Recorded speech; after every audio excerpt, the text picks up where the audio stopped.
motif dari tersangka ini itu ada sangkut paut utang piutang sehingga terjadilah perkelahian antara mereka berdua ini. Ini duel berarti Bang ya? Ya, duel. Duel berujung maut. Penagih hutang bernama Rolis tewas di tangan pelanggan di Jalan Kadir TKR Lorong Jambu, 36 Ilir, Gandus pada Jumat 18 Juli 2025. Malam telah ditangkap polisi. Pelaku kini diamankan di Polsek Gandus. Hal itu disampaikan Kapolsek Gandus AKP Firmansyah yang berada di lokasi untuk melakukan olah TKP. Tersangka sudah diamankan sekarang di Polsek Gandus.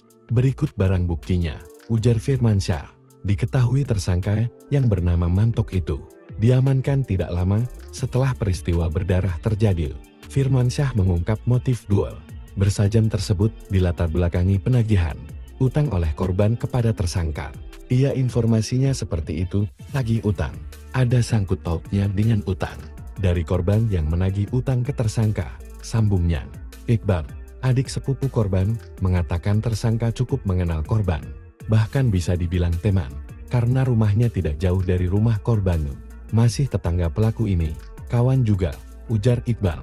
Ia diberitahu warga sekitar kalau kakak sepupunya terlibat duel dan langsung ke lokasi karena Iqbal sedang tidak jauh dari TKP.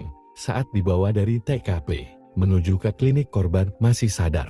Pas di jalan lagi mau dibawa ke klinik masih ada nafasnya. Cuma pas sudah di klinik, sudah tidak ada lagi, katanya. Iqbal juga membenarkan kalau pada saat kejadian korban hendak menagih utang ke tersangka namun diduga tersinggung sampai terjadi perkelahian. Ia mau nagih utang, tidak tahu berapa nilainya.